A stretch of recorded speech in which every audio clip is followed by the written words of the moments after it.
Hey everybody, welcome to Up Close Hi. and Personal. So today we actually have a very special guest. Her name is Rhea, and she actually is the lead organizer and chapter leader for Pennsylvania for TRAN. So this show is all about you, Rhea. So if you don't mind, would you mind just sharing with our audience your story and just anything positive, negative that you want to share from your experience being a transgender woman? Well, hello, my name is Rhea. I just came out this February.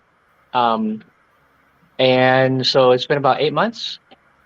And in that time, I really have just been taking time to get to know myself, I guess, and just socially transitioning. Um, and just being comfortable, just being myself, with different realizations that I, made on my own for myself about me as a trans woman and the things I need. So I pretty much live in my sports bras like all the time. I guess like for trans men, having the binders or whatever, that's really for a trans woman, that's what it is because I feel that, it helps me. I even wear them to bed under my nightgown. So, Hey, to be um, fair, they are pretty comfortable, okay? oh yeah, yeah, for sure. Um, but and that's just, um, I guess, well, I came out 8 months ago. I've I was closeted for a long time, obviously, and I knew it's such a weird thing. I try to explain this to people, and I don't know how this resonates with anybody else, but me being in the closet that long, um, I had different periods of time in that long period of time where I would be in the dark about myself at sometimes, and then I would, come closer to the light in the door or whatever you want to say it. So like knowing I was trans, but then not understanding what that meant, just knowing who I was, but then having this fear of and misconceptions. I really um, being in the dark about myself, not allowing myself to take that next step. I was satisfied knowing that I was trans for decades, and I was able to find different ways to sublimate my dysphoria most of the time, not always. But I also didn't even realize it was dysphoria. I just knew that I had incredible anxiety that would just attack me um, in waves. And sometimes I could find ways to settle it, and other times I would not. But I was just quiet. I didn't tell anybody about it. I was not sure how to open up about it. And because so I was repressing myself so much. I even doubted myself, and I thought that if I came out, that everybody I knew and like even the trans community would just be like, "No, sorry, you don't pass the test."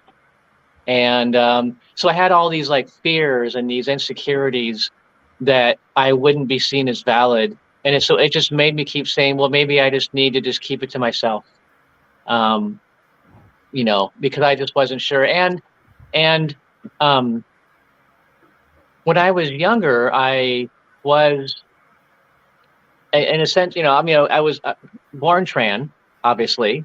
I've always been transgender like all the rest of us. And I remember experiences that I had kind of like forgotten or repressed, which came along with being closeted. When I came out, I began to remember different aspects, different abuse and bullying I went through and stuff that I had really pushed aside. A lot of it is because I was raised Catholic, which was not fun. And then also my parents had divorced when I was 2. And then my dad had remarried a woman who ended up being an addict, and I was just like her pincushion. And some of that abuse, not all, but some of that abuse was related to my gender expressions that she recognized. She was always able to get me to like open up and talk about stuff, and then she would turn around and then shame me or use it against me. And then, of course, when people were around, she would talk about how much fun we had, and she really was psychologically abusive, gaslighting, and all that stuff severe. But also there was physical as well. Um, So it's really because of all that abuse that I went through that it really chained a large part of my identity for a very long time, and it really made it to where I was not confident in myself. And I also thought for a long time that if I came out, would it mean that I was just this little fragile, broken girl that had been abused? Um, is that who I would be? Would I? And it was kind of reinforced when I was 22. I started coming out when I was 22, and the person I came out to, who I thought I could trust, essentially told me that they would sexually assault me. That now that I'd come out, that meant I was basically I could be. They could do anything they want with me, and it just freaked me out because it made me feel dirty and shameful, and it made me just feel like I needed to hide inside this body where I was safe. So the memory of that, through the years, stuck with me.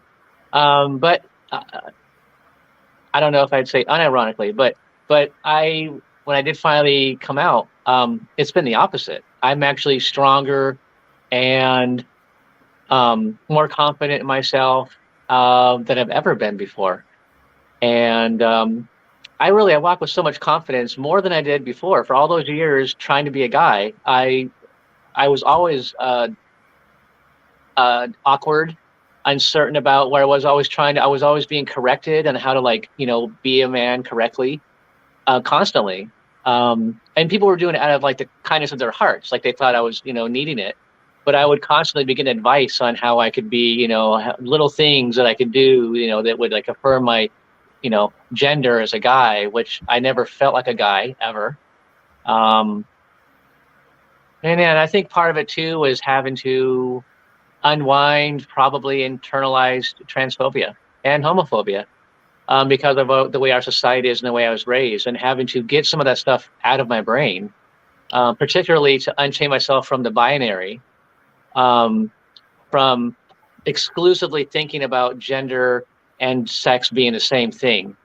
And I think that's what also kept me from being able to come out, because I just felt like, especially as I got older, and went into puberty and stopped admiring myself in the mirror and all that stuff.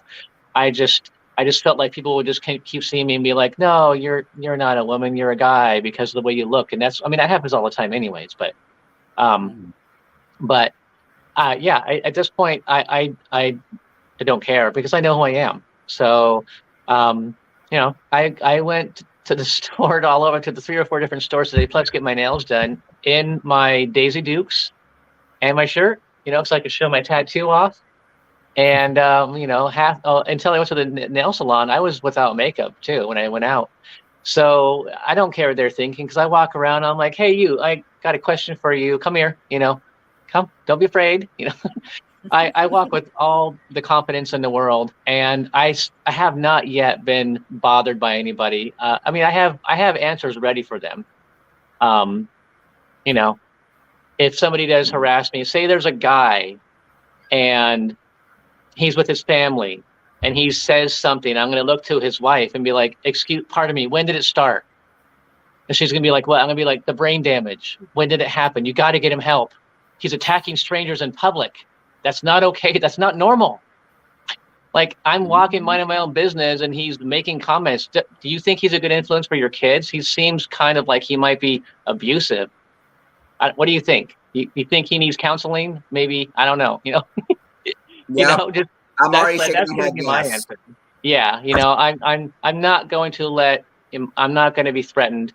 I'm going to pull back, and I can defend myself. So, I mean, not saying I wouldn't be beat up by some group of people, but I don't put myself in those situations either. I'm pretty careful.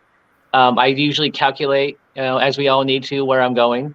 Um, I think about it, but so far, I haven't had any problems yet. So, I'm I'm happy with You that. So, you mentioned a couple of themes that I kind of really want to highlight on, is that there are even a lot of trans people that are so like really just fascinated with the binary scale that they're basically creating that feeling that people shouldn't come out or feel bad yeah, for even coming out.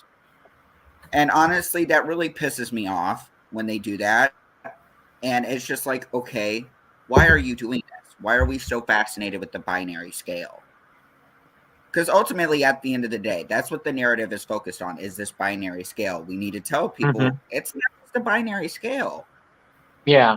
Well, I We have think to move past it.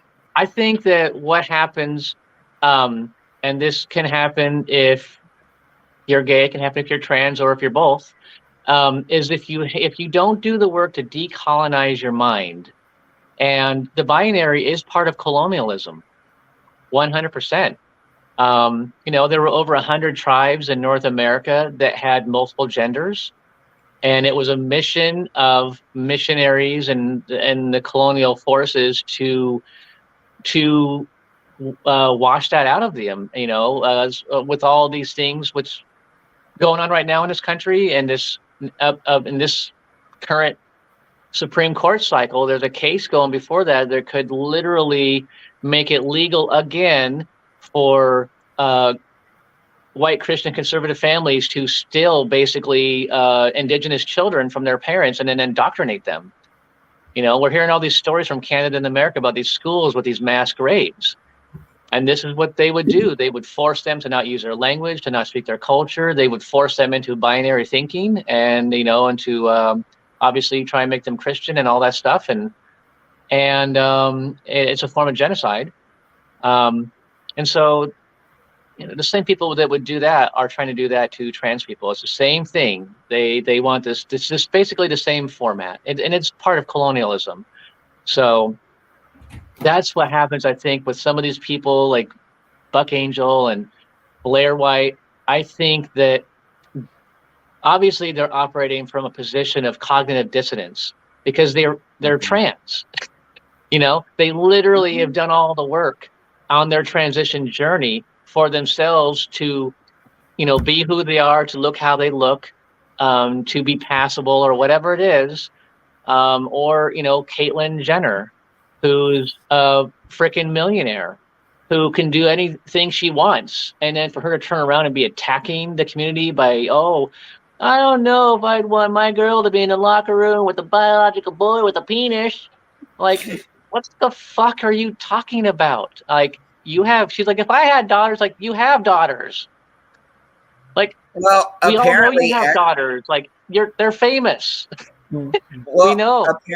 Apparently she's getting death threats now, and she's getting like threatening mail now. She posted it on Twitter today.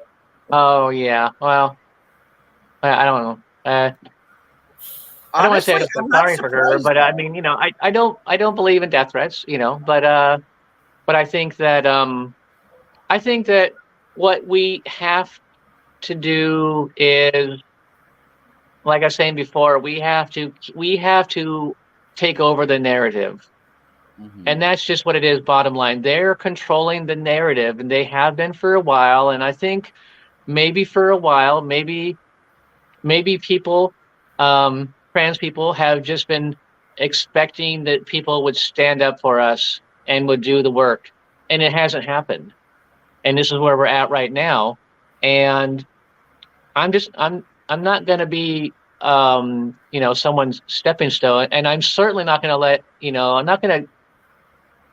I was closeted for 49 years. I just came out 8 months ago.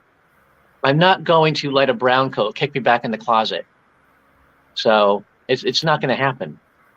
And that's the way I'm going to refer to these people. They're brown coats. Plain and simple.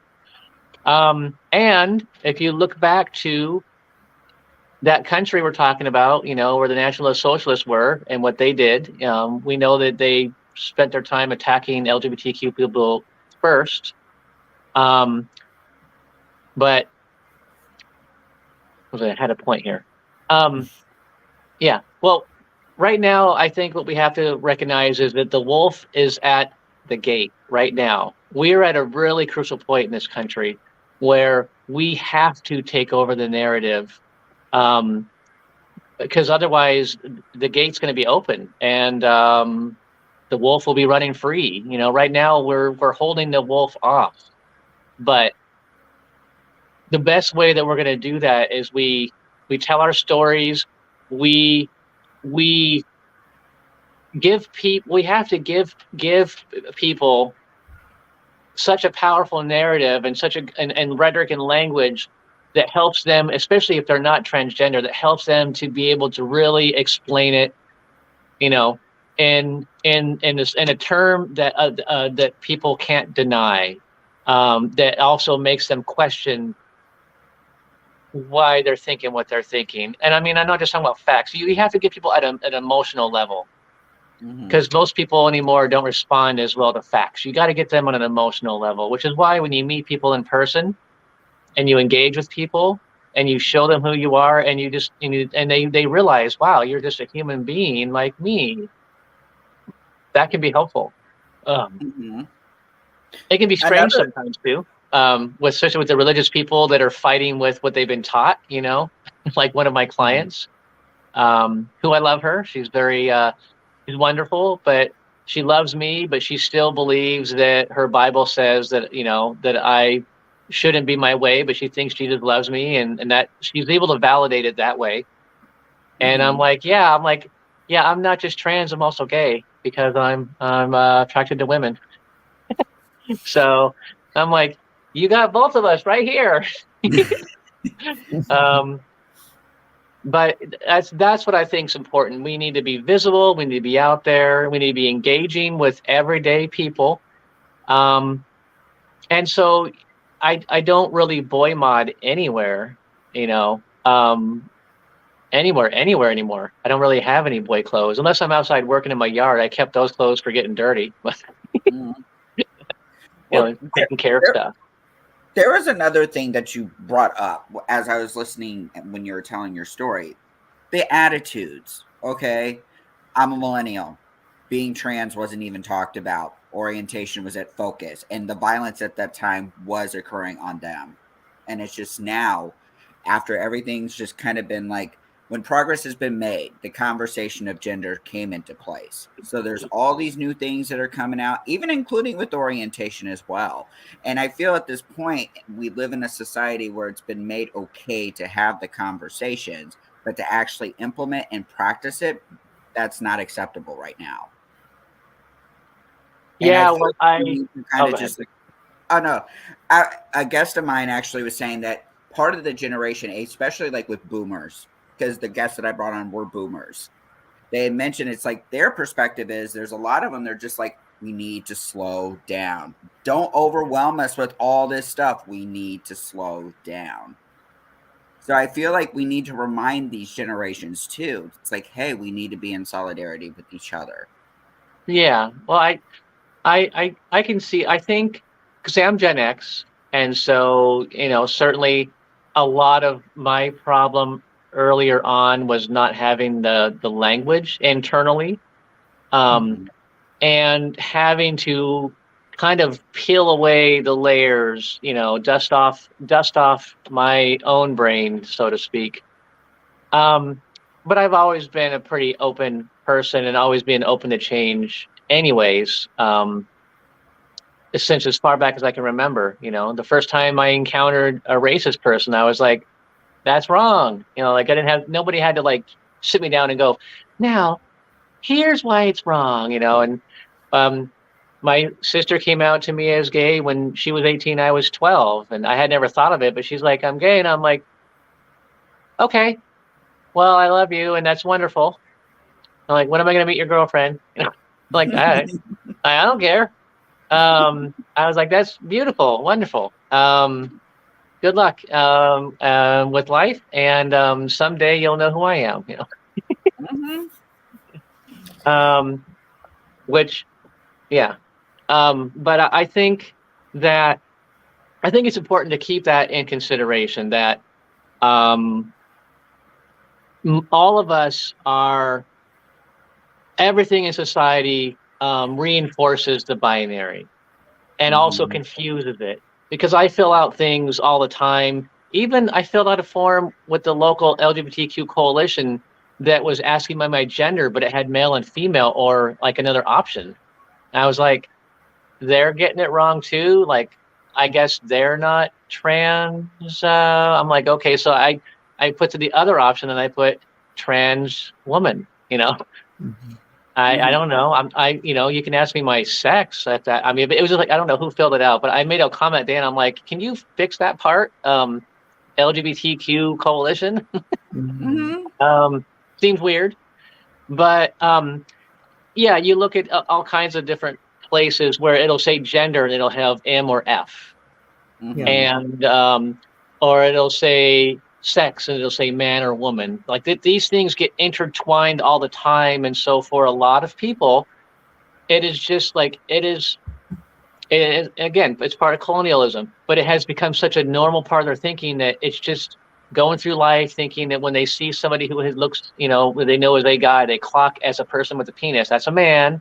And when they clock someone that they can tell is a woman because they see breasts or, whatever, and they see makeup or whatever, and they go, that's a woman. So they've just been trained to just see that. And we all kind of have been, really, honestly.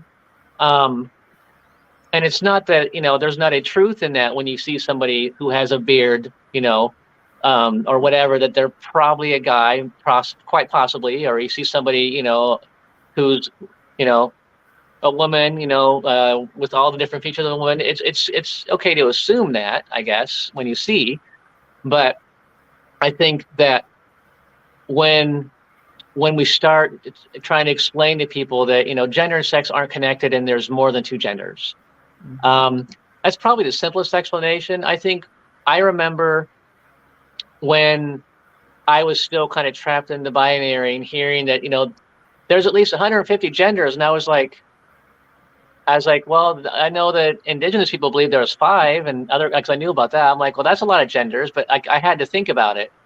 And I had, it did take me some time to kind of like weed through and I remember thinking at first, I was like, well, can't we just simplify it? I just like, it's going to overwhelm people and they're going to just go, oh my God, thousands of genders. I don't get it. And then it's just going to cause them to just like the gloss over their eyes and they're going to tune out. But I think when we just keep it simple and we just say gender and sex aren't the same. We don't just have XY or XX. We actually have things in between there as well with intersex. But when it comes to gender, it's a cultural construct. And, and it's obvious when you go to different cultures. If you tell people, well, look, other cultures existing today have more than one gender.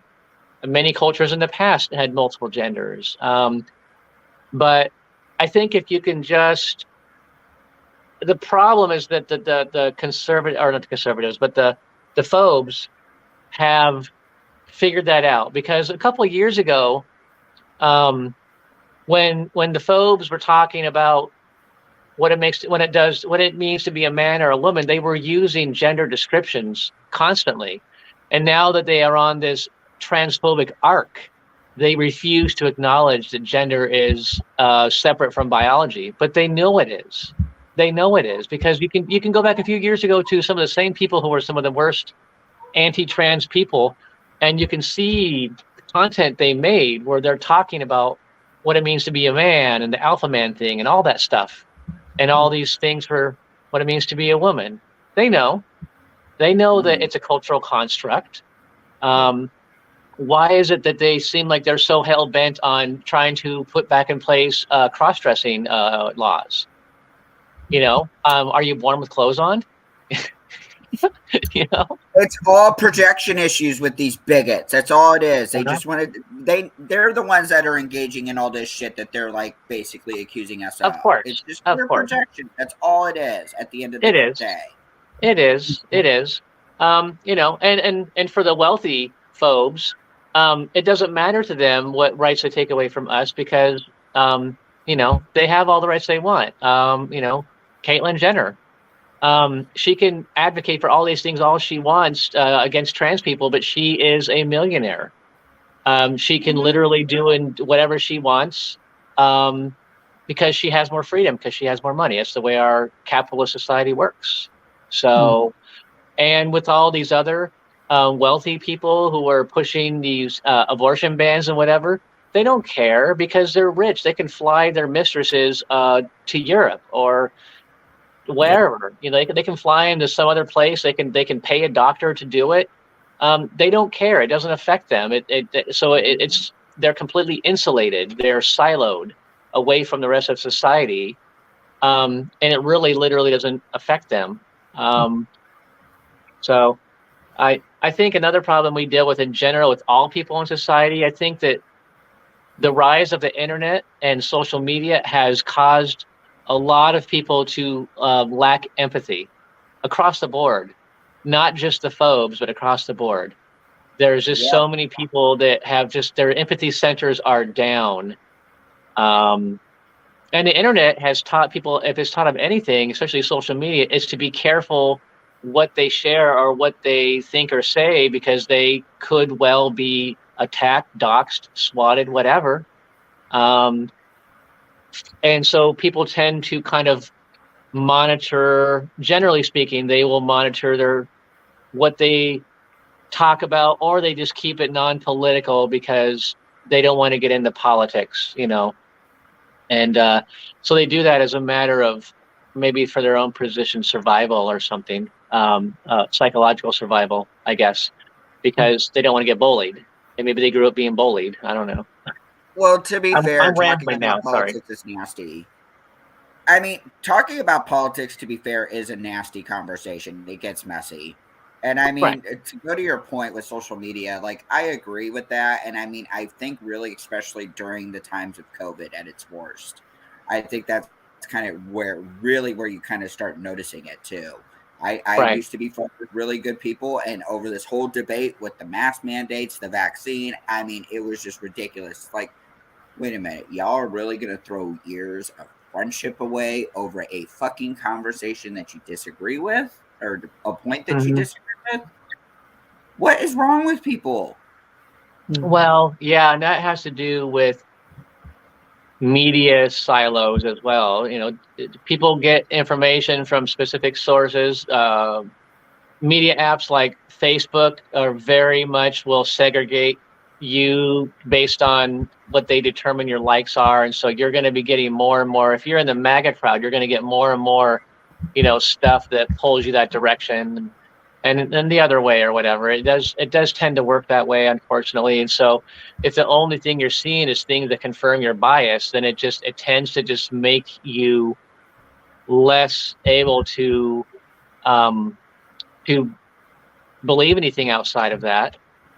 Even when all the evidence is right in front of you, you're going to keep finding ways to justify your beliefs. And like, take for example Pelosi's husband being beat with a hammer by that MAGA guy the other day. And so all over the right-wing media, they're like, "Oh, well, they were lovers, they were gay lovers. Oh, well, they were friends," or like "Oh, it's just a oh, the Dems are just doing this just so that they can have an excuse to make laws against possessing a hammer." I don't know, like whatever they're saying. Like they refuse to go, "That's terrible, and that should never happen." That's all you got to say is that kind of violence is unacceptable.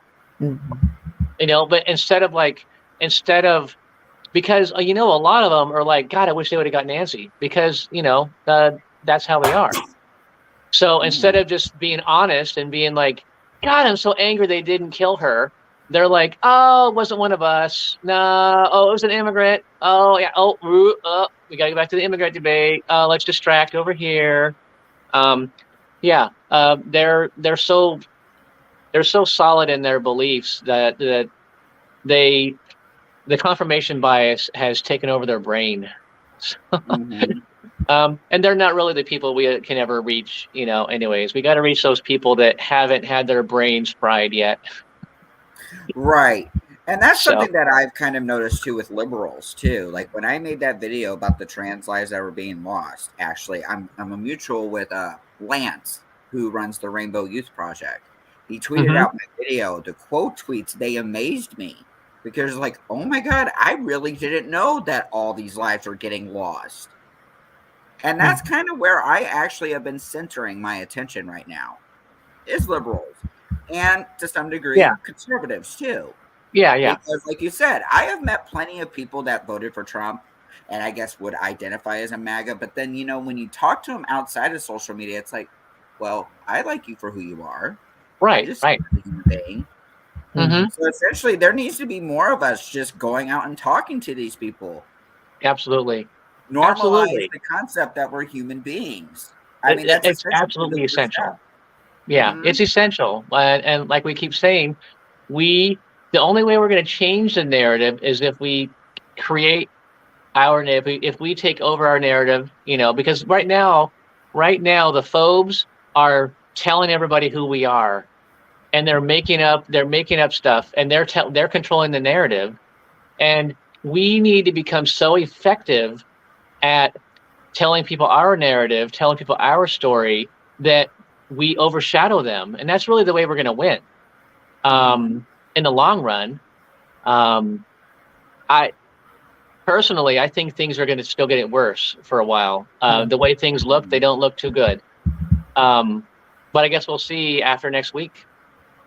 But it's not just that. There is a decision in the Supreme Court right now that is based on the North Carolina's Supreme Court decision a few years back to make them redraw their lines because they were gerrymandered. So without being encouraged, this Supreme Court decided to take up this case without any other reason other than if they shoot down that case, it will allow states to gerrymander at will. It will allow them to invalidate elections at will, to put in place their own electors if they don't like the way electors are, like whatever party's controlling, which is going to be Republicans doing this. And it'll basically be the end of one person, one vote. Your vote literally won't matter. And this has kind of been my point towards, I don't understand why the Democrats aren't fighting harder, because they're going to get to where, as a party, they're completely neutered. If the Republicans completely move forward with this plan, like they should have already be impeaching Supreme Court justices like Clarence Thomas, who literally should be impeached. But all the other ones that were put in there by Trump, they've all lied. They lied about Roe. It's on tape. And so I don't know. I mean, even if it was just a spectacle, Republicans do things for spectacle all the time because it keeps their base engaged. Democrats don't do anything. They don't do anything to keep their base engaged. They barely protect us as it is. I mean, they do stuff. You can go to the White House website and you can type in trans rights and you can scroll for like 10 minutes. I mean, there is a lot of stuff that Biden's done. I'm not saying he hasn't done stuff. And the Democrats have passed things that are beneficial to us and to everybody, or they've tried to. But they don't market their accomplishments very well. They don't market their ideas very well, and they certainly don't do anything to really try and keep their base engaged. And that's not true with Republicans. Republicans are 20 steps ahead of them on that. And their base is fired up all the time. Their base is constantly thinking that this secret army of trans people is trying to trans the whole population or something, and Western civilization as we know it by making everybody sterile or something. As if that makes any sense. It doesn't. But it doesn't. Some of the comments I get on social media, I usually just block the people right away because I don't feel like engaging with them. And it's not because I'm afraid to. I'm like, yeah, I don't know. What's the point? They have like 5 followers. I'm like, am I having a conversation with a person, or are they just a robot? Who cares? If they were a bigger account, I would probably do that because it would platform me if they were bigger than me. And it would just get me more attention, and I'll be fine with that. But yeah, I mean, some of the stuff telling me I'm full of demons. I'm like, really? I'm like, okay. You think because my last name is Morningstar, I'm full of demons? Really? Okay. I swear, with these transphobes, their fucking insults are so lacking creativity. Like, come up with something else. Well, I did, the one person who told me I was full of demons, I basically I did the thing on TikTok where you reply to them with a video. And you saw that one, and then I stitched in Delilah Vaughn, her doing one of her things, but she was basically responding to somebody else as well, and he blocked me. I was like, thank you. It's always Like, nice when a transphobe blocks oh yeah, anybody. oh yeah, it was funny. I have a few things ready. I figure, I made a thing a while back where I did a little special effect. And at the end of it, I have the little text saying, "You are trans." And so I think the next time someone does something, I'm just going to reply with that one, and then because Well, you can't take them seriously sometimes. Sometimes you have mhm, to, but a lot mhm. of them are just unhappy, miserable people who are probably just heavily repressed and closeted. And so they have to direct their hate to the people that are living their best lives, and they don't know how to do it. Even if they're not closeted, they're simply repressed. They're angry that they see people living free, and even though they call themselves freedom fighters and patriots, they are not living free. They are obeying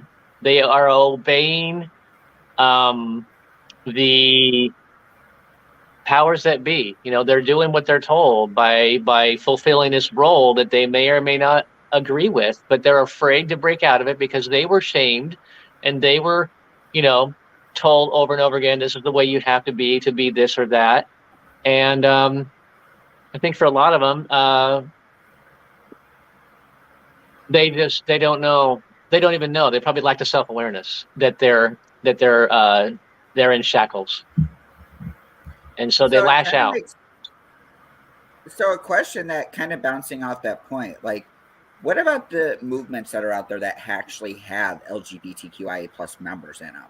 So I'm talking about like gays against groomers, trans against groomers, even the turf movement. They got members of the LGBTQIA plus members in them. So like, I'd like to hear some perspectives about that because honestly, like with all the stuff that's going on when it comes to people in power with the bills that they're putting out, a good chunk of it is turf rhetoric. And honestly, I think the first goal is to stop the turf movement.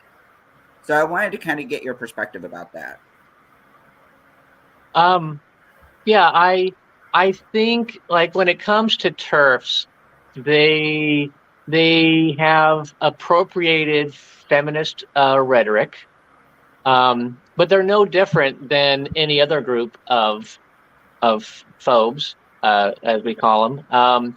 But they've appropriated feminist language, and the reason why I'll either call them conservatives or just phobes, is because they're really no different. J.K. Rowling is no different than Matt Walsh at all, or Jordan Peterson, or any of these others.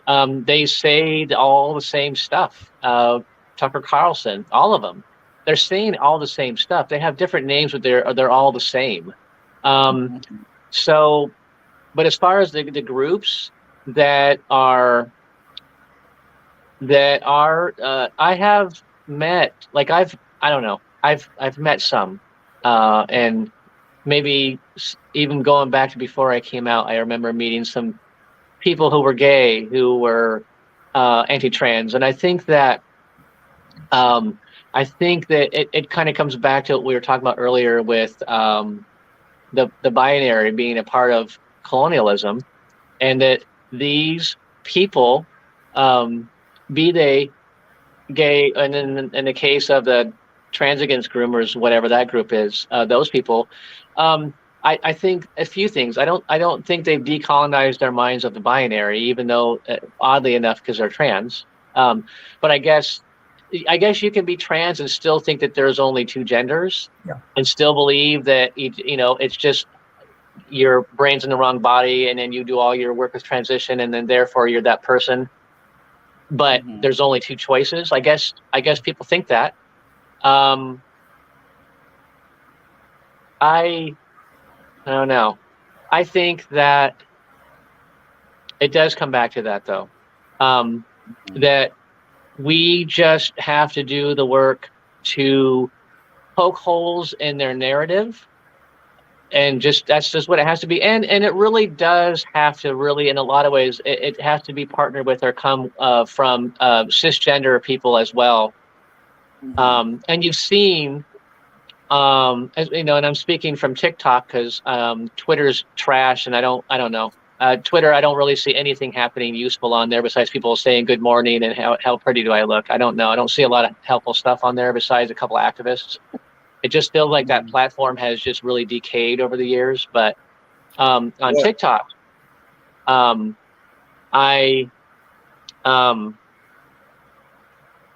I see, especially lately, like what's all the hate that Dylan Mulvaney has been receiving, both from the the conservative phobes and from the turf phobes, and there has been a lot of really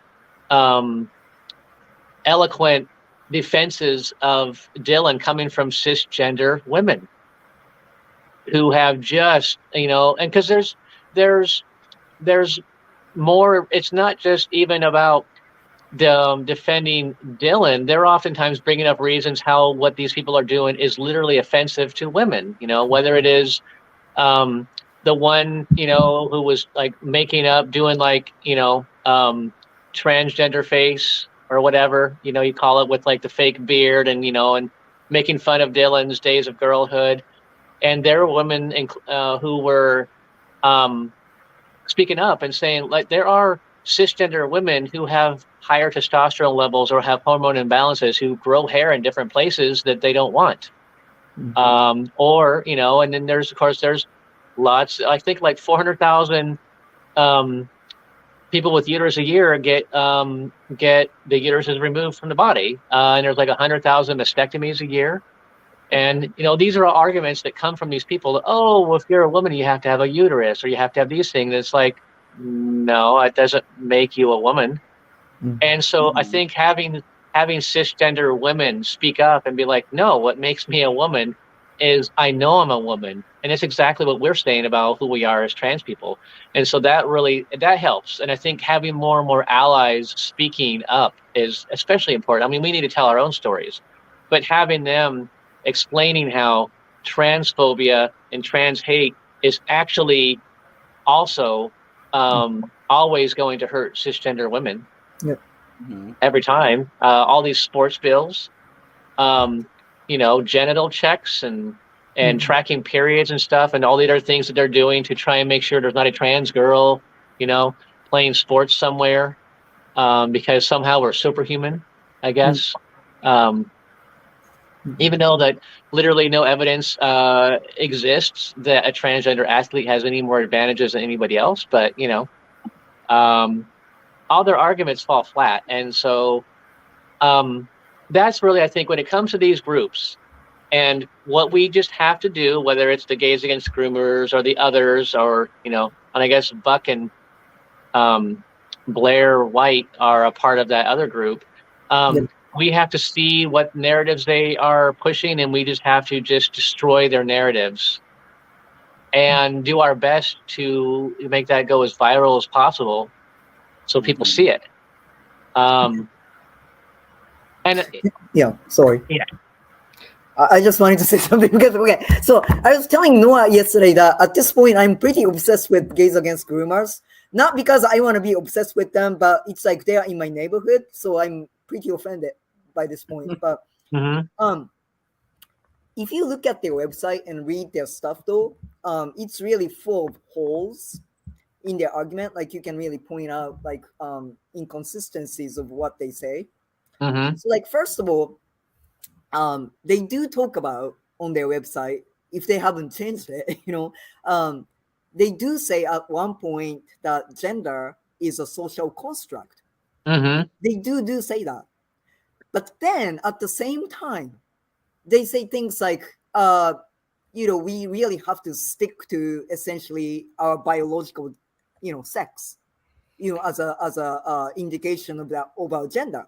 So they do say stuff like, okay, let tomboys be tomboys, Here we go. Stuff like that. I'll pull this up for you. It's okay to have like feminine boys, so they really do contradict themselves, when they say like we have to like so they're one of their core messages that they use all the time. It's like it's blasted on their truck that they have, and go around whatever the country, state, one of their core messages is no child is born in a wrong body. See, I mean, so like if you admit that gender is a social construct, like why are you talking about this like biological stuff, and why are you insisting upon like we have to stick to, biological sex and like, equate that to gender? I mean, it's just like they're just full of shit. And also, their main argument, or what they say, about what's going on, is they clearly admit, they do say this on their website too, that so in their eyes, gays and lesbians achieved equality, which is not even true. But they do No. say that, we Right. achieved equality, and to them, we trans folks are fucking things up by being who we are, right? Because we Right. are going too far, in their Right. minds. Like we are going too far. We are insisting We're on going too far much. with wanting equality. Right, exactly. Like we are going too far by being ourselves. Right. Yeah. So that's why like they want to stop us, because they feel threatened. That They if yeah, they are just Yeah. classic pick-me's. And there's always pick-me's. And in every marginalized group, there are always those people who end up basically working against their own group. But when it comes to the gays against groomer grifters or whatever they are, They're it's grifters. easy. Yeah, I mean it's easy to destroy their narrative because, for one thing, they use a lot of the same language that was used against gay people and has still been used against gay people. Number one. Number two, aren't people born gay? Like, don't people know their sexuality? They can know it relatively early. They can also be confused or be not certain, and it can take them a long time, just like it can for a transgender person to really fully know who they are, or whatever, whatever the circumstances are. But um, I I think that there is obviously a lot of holes in what they say, and that's just what we have to do, is just constantly poke holes or point out the holes um, in their stance, and make fun of them, Yep.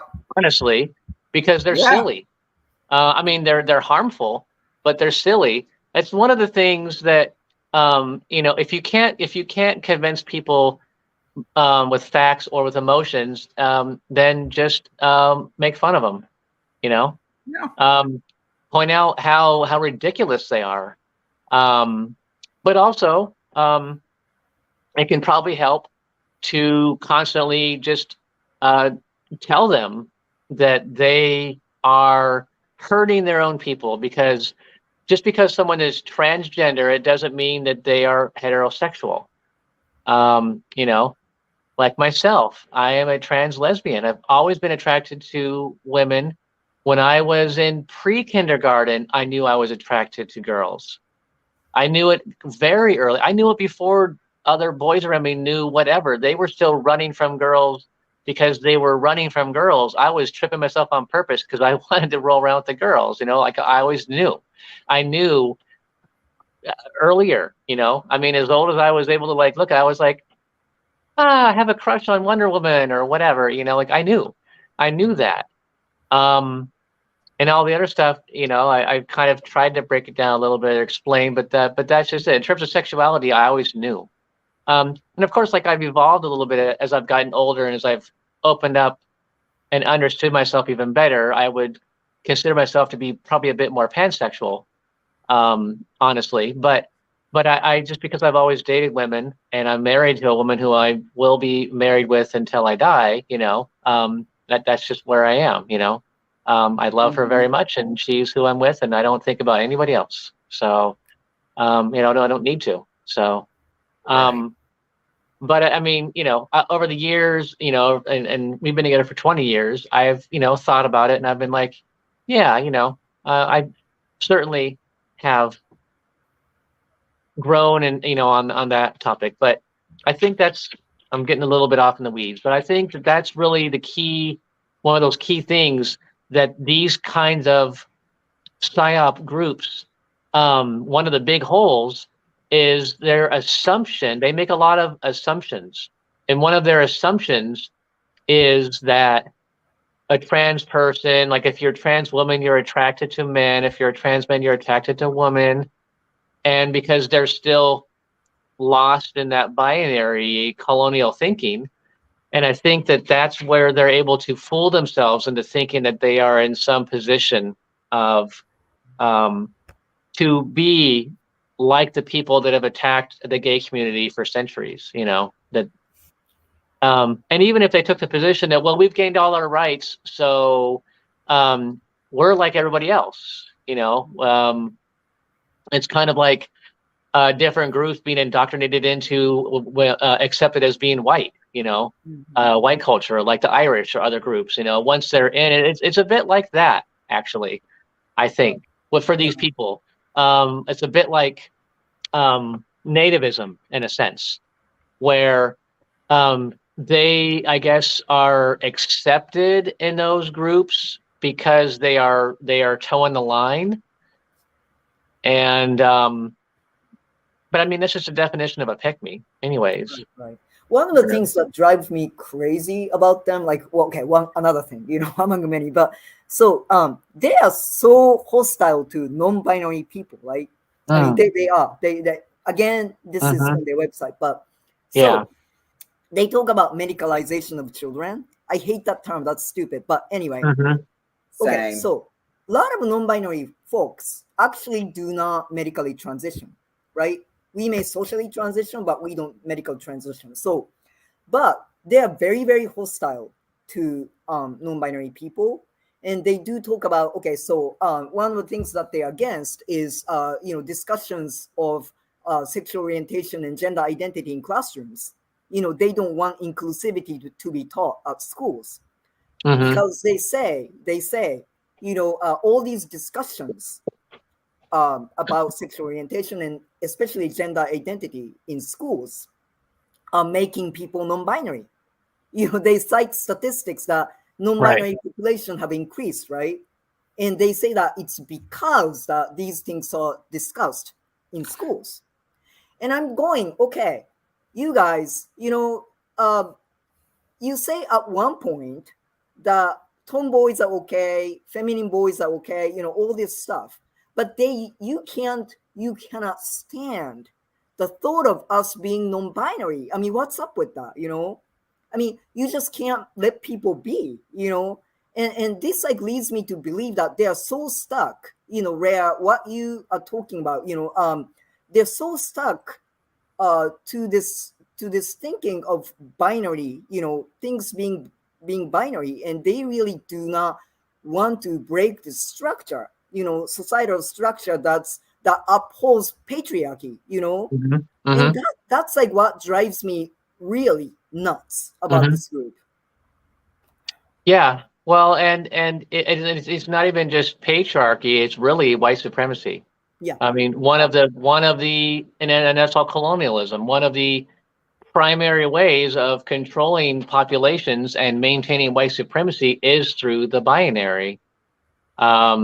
Because ultimately, I mean, keeping people into these little boxes, it assists with that system of oppression.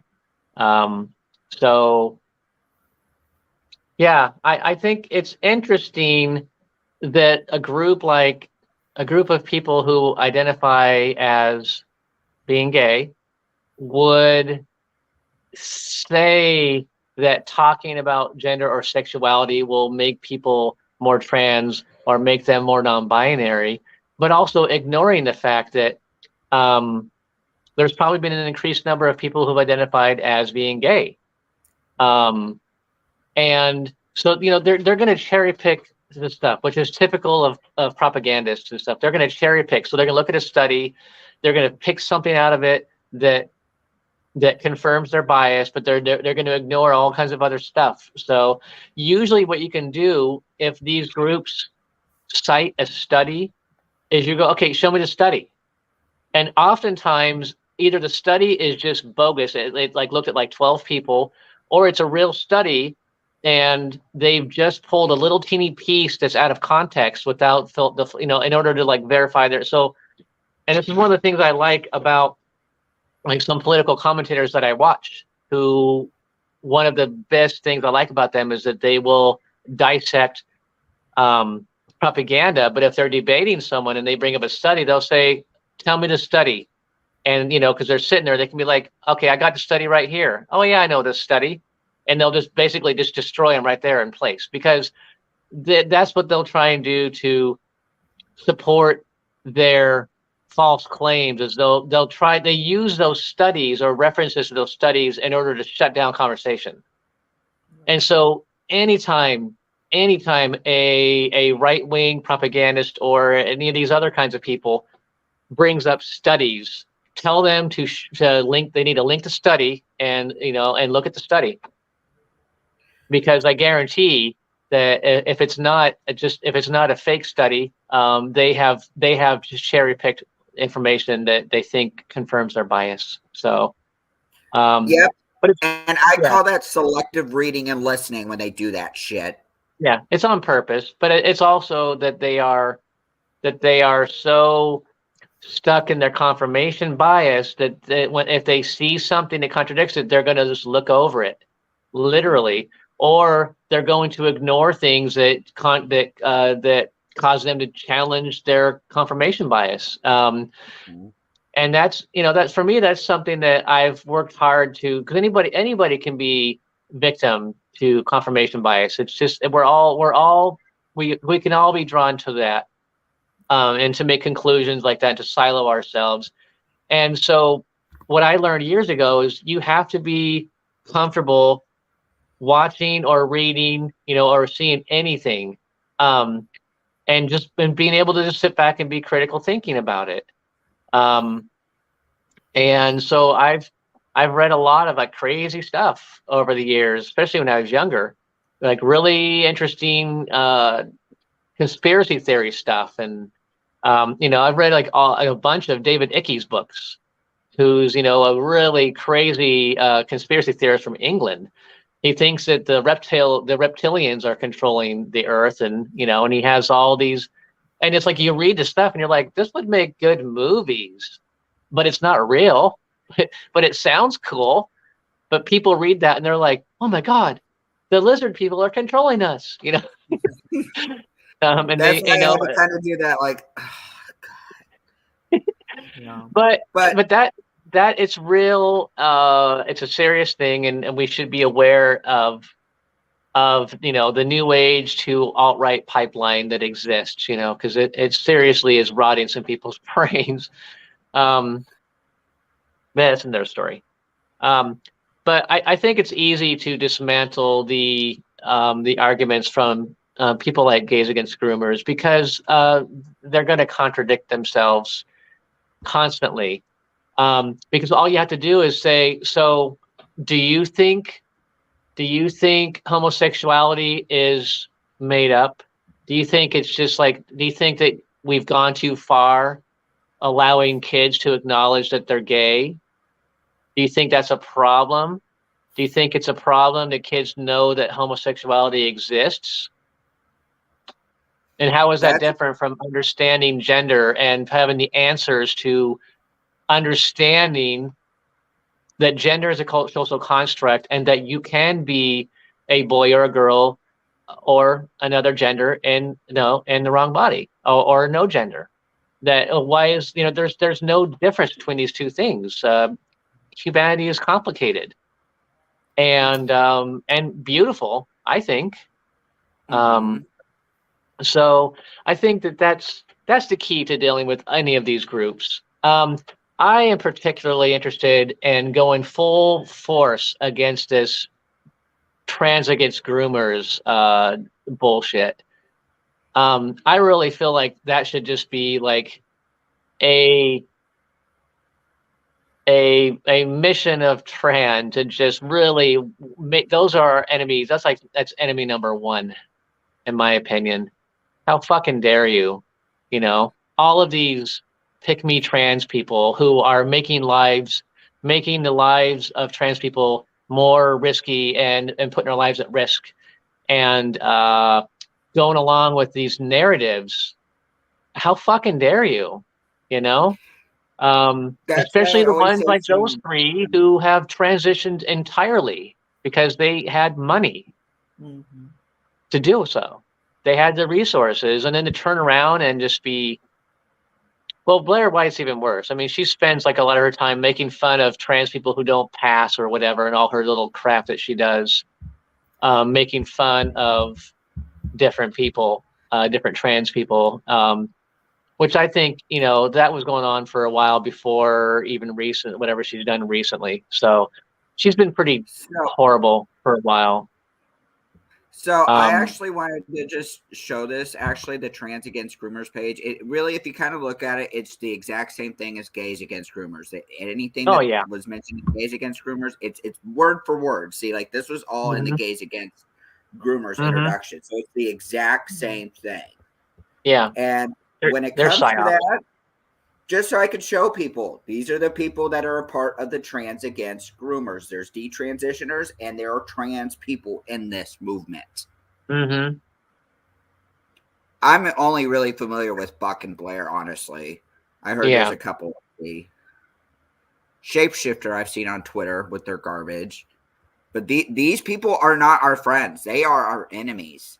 No, they are enemy number one. That's what I said. We need to make them our number one target. We need to dismantle their psyop narrative as soon as possible. Yep. They got flyers and shit like that. That's how they're doing it. They got all these flyers out. Yeah. Yeah. Bastards. I swear, yeah, I can't. These are kind of bullshit flyers though, because they're not even informative. Well, kind of, yeah. No. Yeah, they're kind of what's the term? There's a term in grassroots when a group, it's something with turf, I forget, not like a turf, but there's a term for when a group is set up to be a certain way, but they're not really that way. They're just basically there to, there's a term for it in the grassroots, and I'm losing my language at the moment on that. I'll think of it later. It's on the tip of my tongue. But they basically are that. I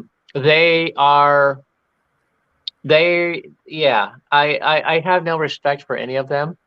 I don't care if a person detransitions, and there's very few of them that do, and we know that.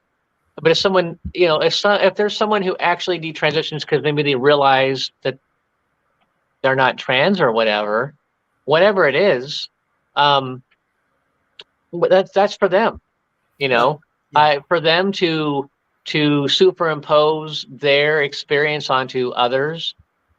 It's no different than that one right-wing chick on TikTok who I had responded to her, but I had to like download her video and then do my own thing because she had turned off stitches and stuff. Chris had responded to her as well.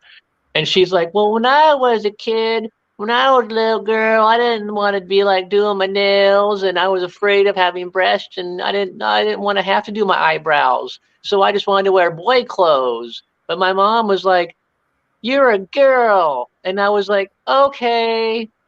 I was like, and then she's like, and that's why transgenderism is just fake or whatever. Whatever she did. And it's like, whatever. So you had your personal experience, and your experience is not a trans experience. Many times kids can have confusion, or maybe you just happen to feel more, you're a tomboy. Big fucking deal. Be yourself. But don't take your experiences and project them onto other people. But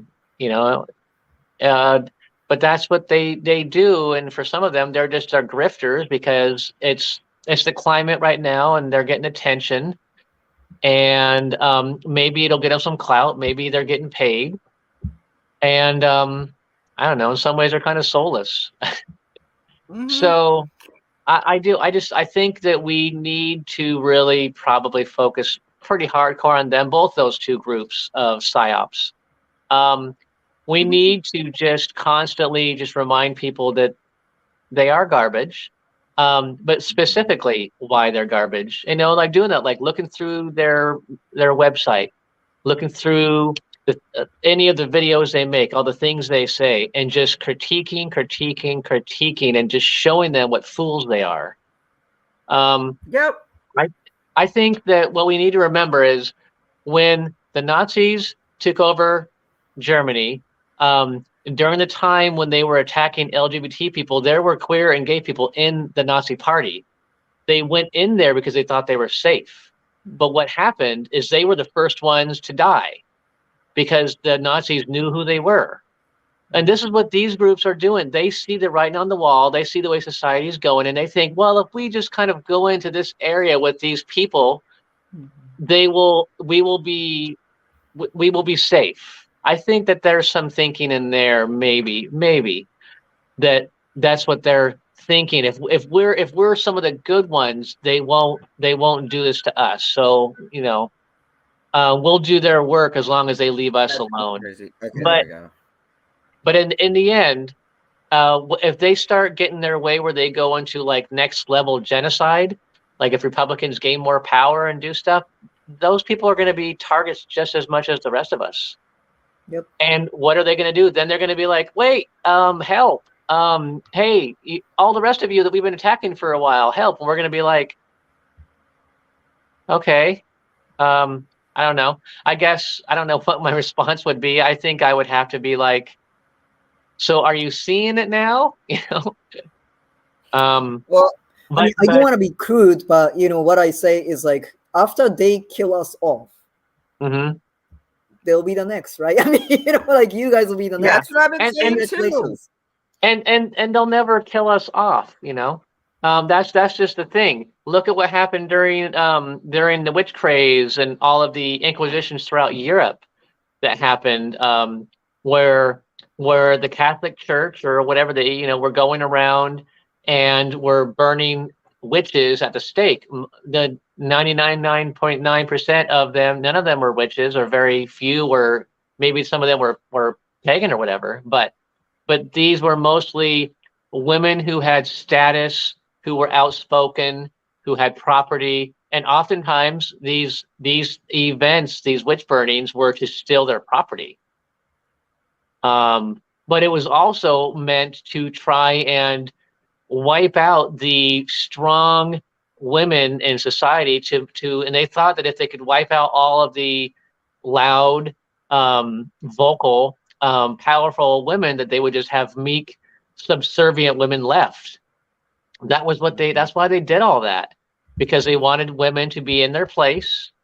And I mean, like for a period of time, they probably, because they killed like millions, they probably did achieve some level of what they were thinking, but it was mostly because people became scared for a while, and it took a long time to be able to gain those rights. But yeah, I mean, they can try all they want to, get rid of us, but we know that we'll never be gone because our lives are just as valid as cis people, and they can try all they want, but there's still always going to be people realizing who they are, who are trans, because we've always been here. So, I'm sorry. I was going to say one thing that I kind of noticed too when I go into the division aspect of the LGBTQIA+, because right now, I mean, it is divided. So you got to kind of think about, like, with gays against groomers. You mentioned this earlier about cherry picking certain conversations. I remember I actually talked to you about this particular conversation. I had a fucking Facebook post I saw about the whole concept with like lesbians. You can't be trans and be a lesbian or something like that, and it blew the fuck up. But somebody actually commented, says like, we shouldn't even be focusing on this fucking conversation. This is a divisive conversation, and I noticed that's something that they do with these fucking garbage organizations. They do this shit on purpose. Division is by design. And we need to start reminding people to not fall into those bait conversations. Yeah, well, yeah, I think it comes back to colonial thinking, because it is interesting. It's interesting, and for them, for those TERFs, it's because they have taken on the aesthetic of being feminist, as in that they define feminism as as um, as fighting against male domination against females only, and so and in large part that's what patriarchy has been. It's been about controlling the female body, but they take that to the next level, and because they think men and males or women and females are the same, they then take it with their transphobia, and because they believe that if you're born into a female body, you're a woman. They believe if you're born into a male body, you're a man. And so they think that in their minds, and I mean, I've looked at some of the TERF content. They really do think that it's just some like secret agenda of men trying to erase women. And it's bizarre to me, but I guess this comes back to narrative. We just have to constantly be telling our stories, and we got to take back the narrative, because that's really the only way that we're going to win over people, but also just conquer the disinformation out there. So, but I would even argue not putting us in categories.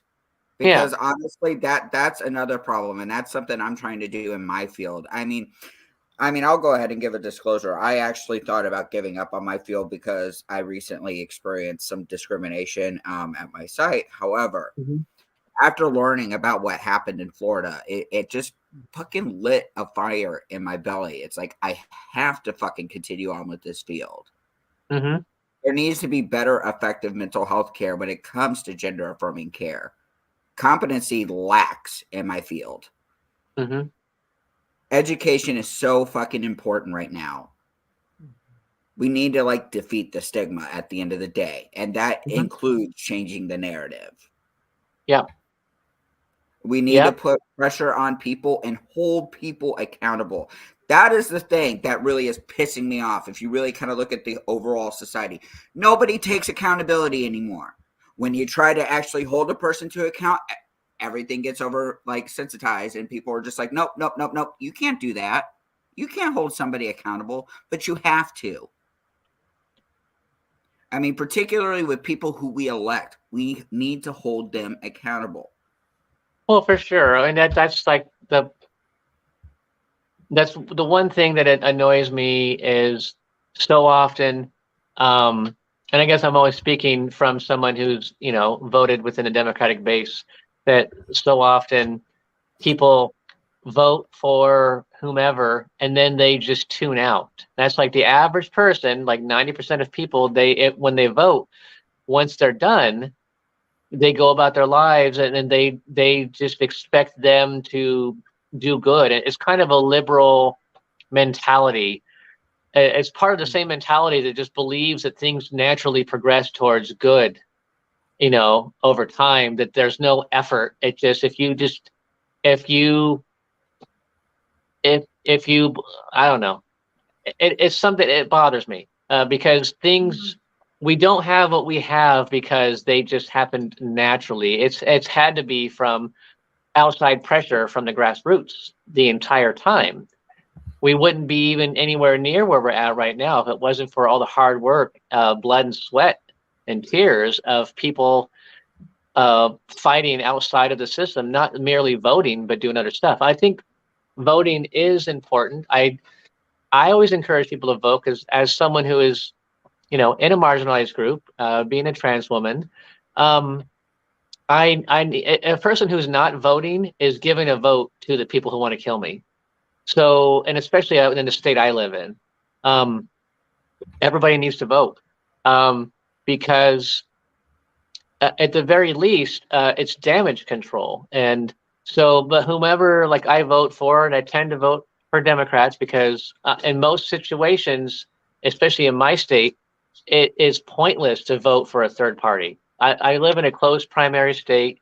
None of those parties hold any power. The only ones who have power in the state are Democrats and Republicans. And so there's just two choices. And the red choice is terrible. And so there's actually been some pretty good, fierce, defense of trans rights at the state capitol level. And also, really like, fierce fighting back, towards other things that they're doing. So there are good fighters there. But like you said, we do have to hold them accountable.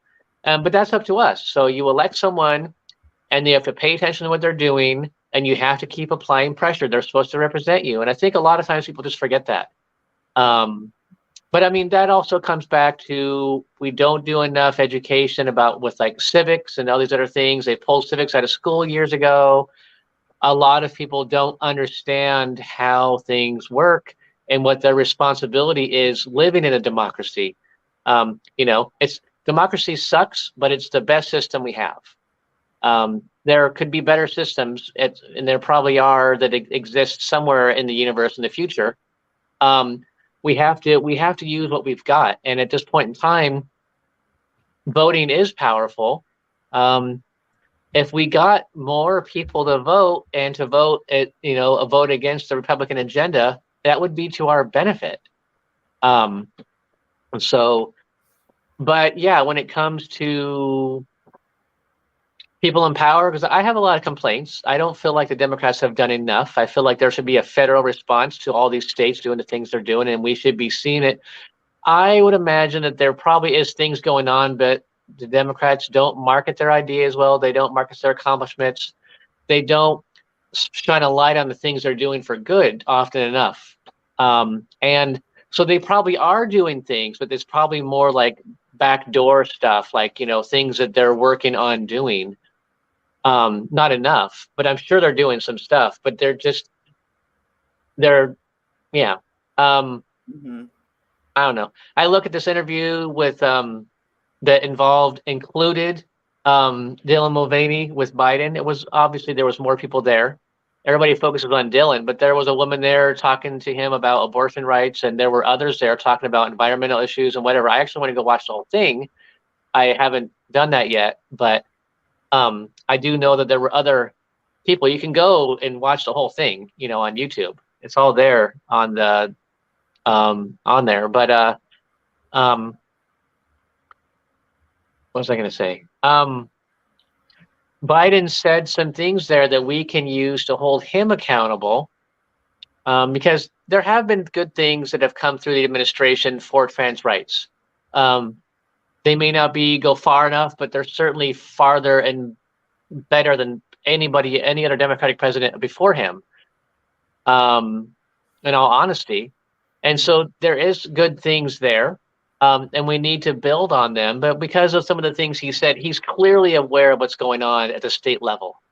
He's clearly informed. He made it clear. And I don't know if that was because he's the president, he should know, or because Dylan spent time talking to him about stuff, because they obviously had conversations that were not recorded. They sat around and this is what happens when you go to those things. You sit around, you meet, you talk, and then, hey, let's go do the interview now. And so they had a chance to just talk and just chum it up for a bit. I mean, she was in the Oval Office. She did like a little video the other day where she like walked up to the window and looked outside and was like, that's historic, I mean, we talk about trans people in history. Aaron talks about them a lot. 100 years from now, Dylan Mulvaney's in the books. I mean, this is big. This is huge. And I think we all should be celebrating it. And I feel bad for the people that are out there, the trans people that are like, well, what about me? I've been trans for longer and I went through everything. It doesn't matter. We're all valid. Exactly. I feel like when people do that, I feel like they're speaking from the patriarchy in a sense, because so they've met all these beauty standards, so they're more trans or something than Dylan, just because Dylan has just been going along at it for about as long as I have.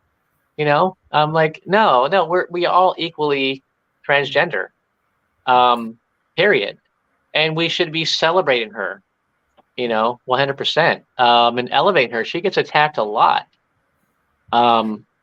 I'm glad that I hope she keeps taking this route where she is advocating for trans rights and using her platform, because she did a good job there.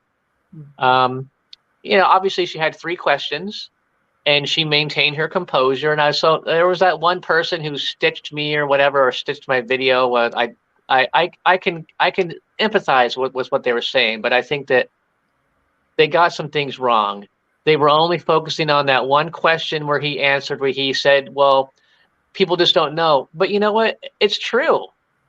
It's true. And we talked about, we need to be visible. We need to engage people. We need to let them see us and not just hear about us on Tucker Carlson or Matt Walsh. They need to meet us. So a lot of them are influenced by the propaganda that they're watching.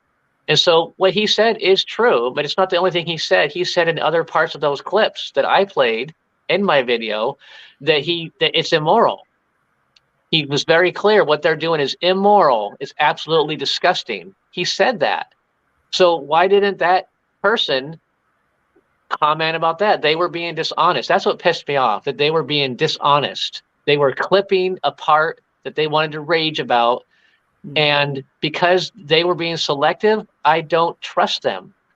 I would never trust them for anything. And I certainly don't want to work with them ever. Not unless they grow up. But I think that they were having a depressive moment, and it was, just coming down on them. I mean, this is heavy stuff we're all dealing with. Yeah. But that bothered me though, because it was a dishonest representation of that situation. It was a way for her to get, talk about her anger at the Democrats for not doing enough, by using that. And I feel like, do it on your own. Like, why drag one of our own under the bus when she did exactly what she should do? Was she supposed to be there looking crazy and freaking out because he's not giving the right answers, or because he's rambling on for 5 minutes about his son? Like, people watch that and they're like, they see her looking very composed, talking very nice, and being respectful. And we need that image there, because it right there, that contradicts the narrative that some of those people are seeing in other places, That's very especially true. with the evil stuff that Fox News is putting out, with Tucker Carlson and that whole clip, Right. with that stupid athlete, that turf athlete or whatever her name is. Ugh. I hate Tucker Carlson. Yeah, well, I mean, he's a literal fascist. But who knows what he really believes? He is literally the example of a grifter, of somebody who he's going to do whatever he's going to do to make money. Who knows what he believes? I'm sure he's an awful person, but who really knows? There are plenty of awful people out there. What's the name of, I'm thinking of here? Dore. What's his face? That guy. Jimmy Dore? Yeah. He pretends like he's on the left. He ain't on the left. He's never fought for working rights. All he does is attack Democrats and ignore the evils of Republicans, and attack the squad all day long. But a lot of people think that they're progressive and they watch him. The guy is a psyop. His mission is to take people and pull them to the right. And I've watched my friends who were his fans get drawn into right-wing positions because of him. I mean, look at Jackson Hinkle, though, because he fucking got the stupid, drunken, delusional idea to come up with MAGA communism. I swear to God, I'm so sick and tired of seeing that shit. He's a And it's tanky. just like, you are promoting dishonesty when it comes to Oh yeah. communism. Okay. No, he's a red fascist. Hinkle, he's a red fascist. Yeah. I Yeah. thought it was hilarious. A while back, his wife had put up something like uh talk, I don't know what it was, but it was like talking about like um Vietnam and communism. She was like basically making stuff up. But it was easily like debunkable. But like I said, but they're tankies, you know. They they have some really warped ideas in general.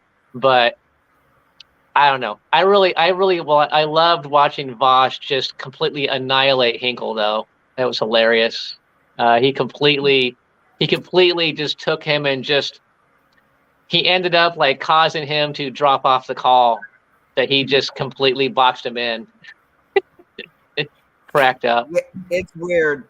It was weird with Jackson Hinkle actually, because we used to be friends. It was weird Oh, before I knew yeah, it was my he's old got brain rot. Twitter account.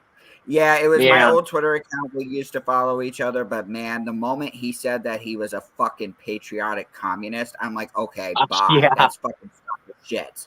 Yeah. No, it's there is I oh, I'm yelling. My wife said I'm yelling. My I do talk too loud. My phone is at 18%, so I don't know if we're soon done or if I need to plug in. Yeah. Well, We're actually, almost we done, got I like a think. few more minutes. Yeah. Okay. We got like a few more minutes actually, so why don't we just take this time and just like end with like closing thoughts, if Okay. possible. Is there a special Sure. message that you would like to provide the audience? Maybe some just words of encouragement.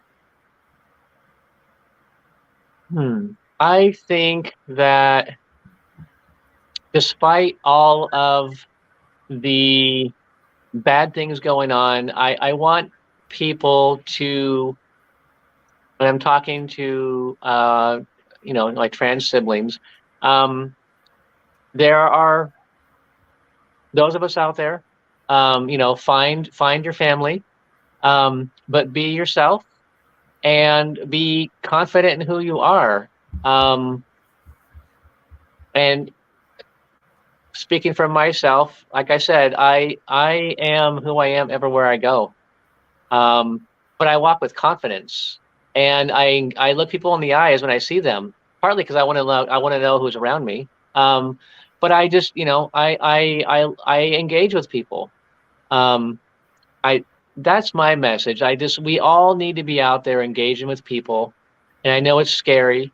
But as much as all of the hate we see online, it doesn't necessarily reflect the everyday people out in the world. Because like I said, I go out all the time. I go out wearing dresses, and I go out wearing, I wore my Daisy Dukes today, but I went to 4 different stores.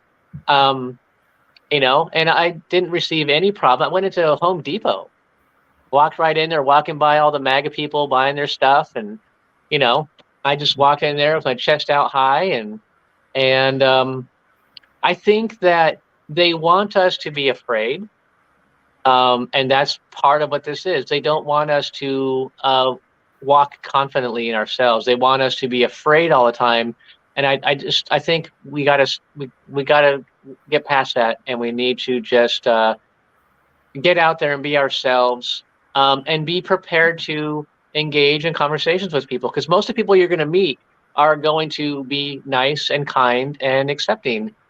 um, you know that's what I say. So like I was at the counter today at Home Goods, and the woman there was also a manager, I think, but she was wearing just the prettiest leopard pattern shirt with like little frilly stuff on the sides and everything. She just looked really just cute, and I was like, "Oh my god, I love your shirt." And then like she kind of was like, "Oh, thank you." And then she kind of like reflected. You could see she was like, "Oh, wait, she's trans." Like she's like, "Well, thank you so much, dear. I hope you have a wonderful day." Like she just like it was just really nice. And so I think that's my message. I don't know. I ramble. That's my message. Be yourself. me, because I came out 8 months ago, I being 49 and waiting this long, I've been kind of easygoing with my social transition. So I didn't like day 2 just like pop out, wearing a dress. It's been a process, but I had to just become confident and secure in my own skin, but in just everything else about me. And so, but I'm at that point where I don't contemplate if I'm going to boy mod somewhere. I'm just like, man, no, no, I ain't a boy.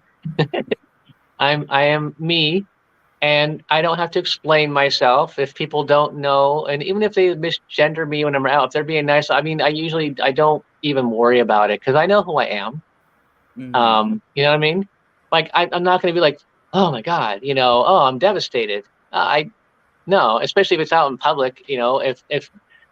If that's what happens, whatever. As long as they're not being violent, or threatening, if they're just coming about and they're just sort of not self-aware enough to look at everything about me and be like, doesn't look like a guy.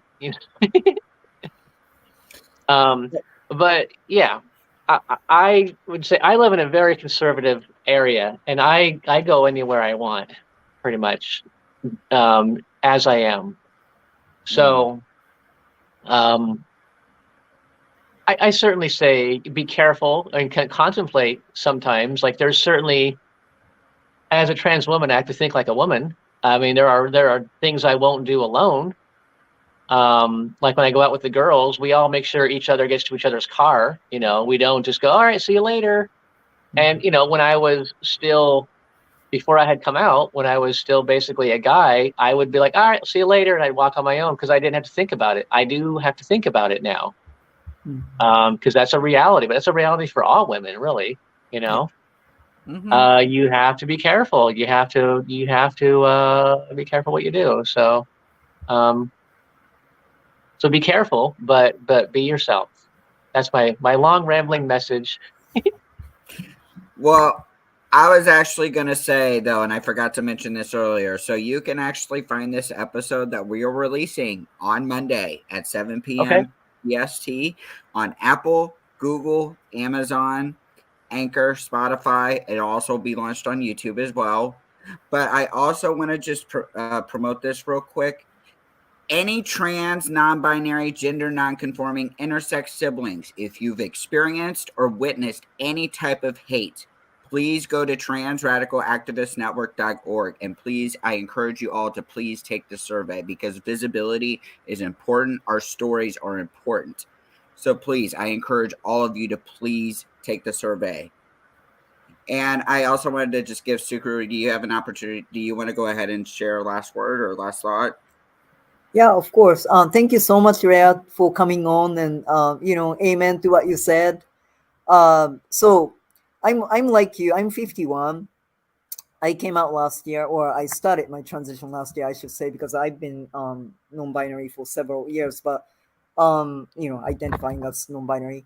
But I think we have a lot to offer because we have life experiences, and I think we have to use that to our advantage to benefit our community. So yeah, thank you for who you are and what you do. And I guess the most important thought that I had, listening to what you shared over the last 90 minutes, just as you pointed out in your last comment, it really echoes in my mind with the statement that I recently read. This was made by a Japanese trans woman, because I'm studying a lot about trans issues in Japan right now in preparation of going to Japan next month. So she said, so the same kind of debates are happening in Japan right now about, like, for instance, like, public restrooms, right? And unfortunately, sort of like a turf rhetorics are kind of gaining mainstream attention in Japan, and it's like talked about a lot right now. But anyway, so this trans woman said, restrooms that are not safe for trans women are not safe for women, period, right? So I think we have to, call attention to the root of the issue, which is the discrimination and the danger that we face as trans women and trans people in general are actually the women, the danger and discriminations that women face in this society, whether it's the United States or Japan, the same thing. So when we really fight for trans liberation, we are fighting for liberation for women as well, and we are advocating, women's rights, and the society that's safe and equal for all women. So that's what I wanted to say. Thank you. Absolutely. And please, and what I always preach too, you have that voice. Using your voice is the most powerful weapon that we have as human beings. You all deserve to live your lives authentically, because by not doing so, that is the biggest crime you can commit to yourself. Use your voice. Do not be afraid.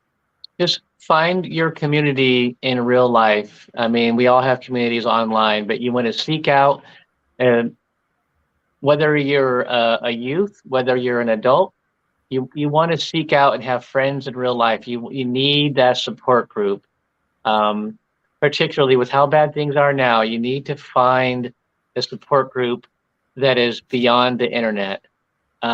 Get together with those people, engage with those people, and have those friendships and be able to talk about whatever's going on. Because I know, especially for some trans people have really severe dysphoria. And mine's been up and down at times, but mine, since coming out, mine's been pretty mild, really. Just the act of coming out has helped. But yeah, that's what they, really find your voice, but also find your community. Don't be isolated. Don't isolate yourself. You will be loved and accepted as who you are. So amen to that. But yay. So I hope you all enjoyed the episode, and please tune in next Monday for a very special up close and personal. So much love to you all. Please stay safe. Please engage in self-care, because it is important.